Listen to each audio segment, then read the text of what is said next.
Oh, hello, this is Tak Chung from Walk with Tak. Welcome to my YouTube channel. If you enjoyed this video, please like, subscribe, and share. Personally, I cannot emphasize more how important home cooking for me. It did not only allow me to cook food that is healthy for me, but at the same time, I'm able to cook food that with the ingredients that I love. Diversity also plays a critical role in our overall health as well as our taste preferences. And when we eat foods that are diverse, they are more satisfying in addition to that they are more healthy. However, most people will say if you want to cook food with many different ingredients, it's going to take a lot of time. However, that's not the case at all. In fact, with my fast cooking system, I'm going to show you today how to cook a dish with 5 different ingredients in less than 15 minutes. Okay, so let's get into the kitchen to see what we could do. For the purpose of diversity, this dish contains 3 different kinds of vegetables and 2 different types of meat. After the wok has been warmed up, I'm going to add 3 ounces of a thinly sliced carrot. This is then followed by 5 ounces of French beans. Both of them take the same amount of time to cook, and that's the reason I put them both in the wok together. They are both prepped in advance, so all I have to do is to get them out of the refrigerator and they are ready to be used in cooking. The main ingredient of this dish is broccoli. I add 10 ounces of broccoli to the wok. Broccoli takes quite a bit of space. As you can see, it fills up the wok pretty good. And this is the reason I always recommend people to get a larger wok, such as a 14-inch wok versus a 12-inch wok. Cooking broccoli is similar to cook any other type of leafy vegetables.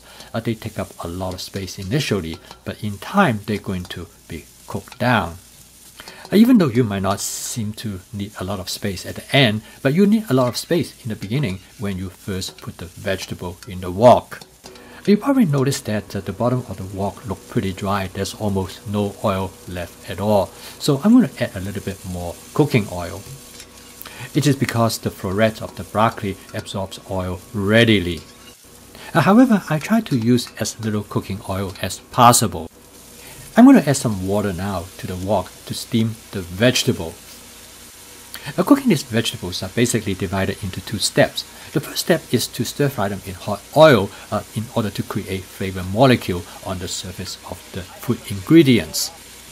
The next step is to add water directly into the wok. This will steam the vegetable and to make the vegetable more tender. The next step is to season the vegetable. I'm going to use some oyster sauce to provide savory of the vegetable. And this and followed by using some hoisin sauce that will give the vegetable some sweetness. And my wife and I love these flavor combinations. If you don't like it, you can season it in many other ways. After doing a quick taste test, I decided I was going to add a little bit more oyster sauce. Sometimes, if I want to have a little bit more salt, I will add soy sauce instead of adding salt. So okay, now the vegetable is almost done. I do a taste test to make sure the texture is just right.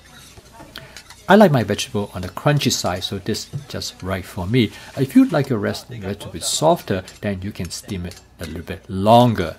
I try to evaporate as much fluid as possible. This will concentrate the flavor on the vegetables. I transfer this vegetable onto a serving plate. I'm going to set it aside, so I'm going to cook the chicken and shrimp next, and then I'm going to lay it on top of these vegetables. At the meantime, I'm going to put the vegetable under a cover so I will keep them warm. Cooking this vegetable is very fast, and the total cook time is a little bit over 5 minutes. And next, I'm going to cook the chicken and the shrimp. The reason I cook them in a different session is that in this way, I would have much better control of the texture of these ingredients.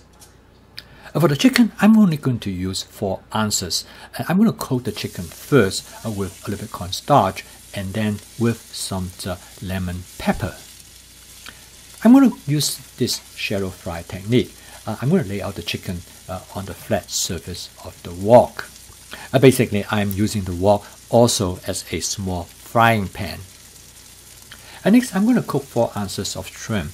Again, since I have extra space left on the surface, I'm going to lay out the shrimp so I can cook both of them at the same time. This will make the process more efficient. And for the purpose of diversity, I'm going to have both shrimp and chicken in the same dish.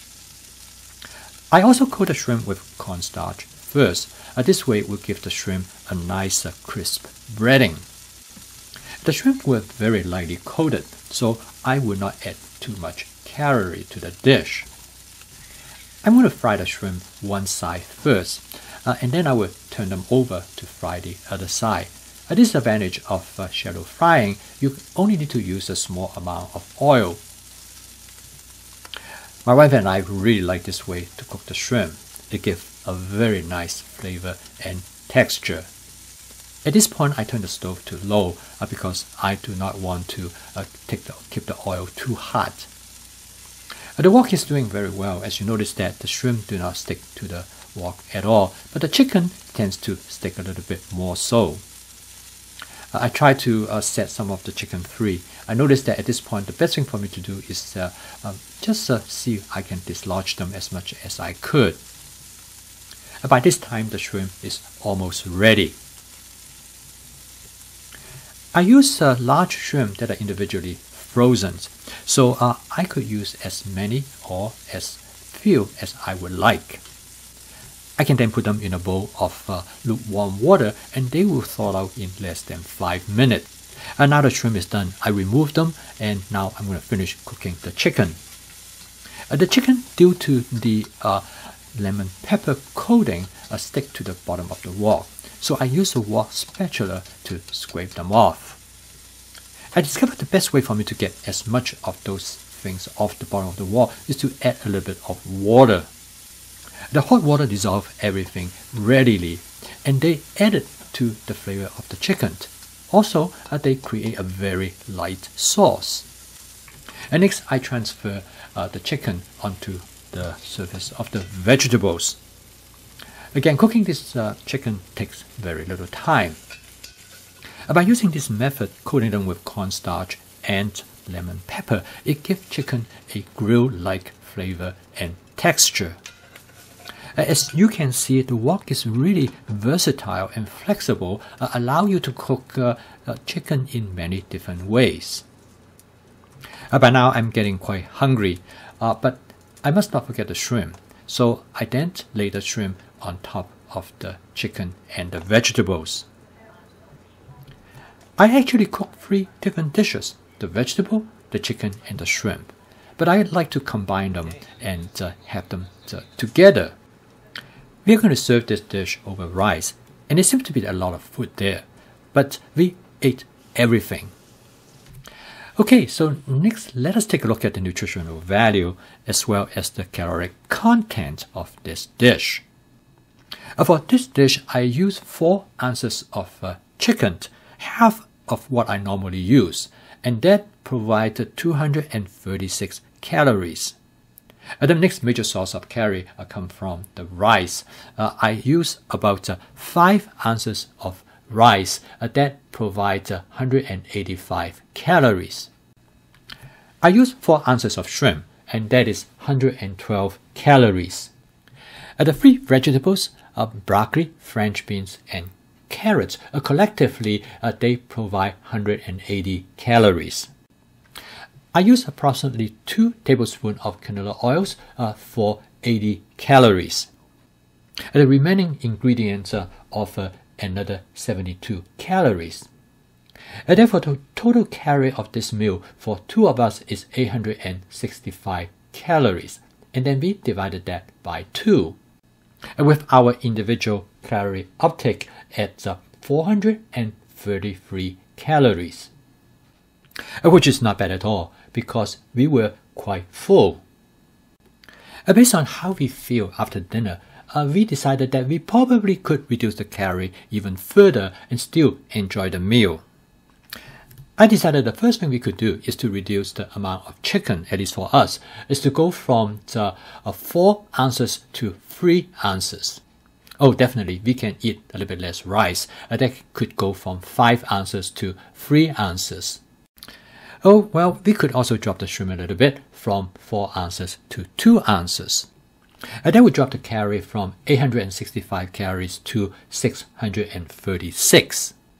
A reduction of 229 calories. And this would put our individual consumption of calorie for this meal at 318 calories. Well, not bad at all.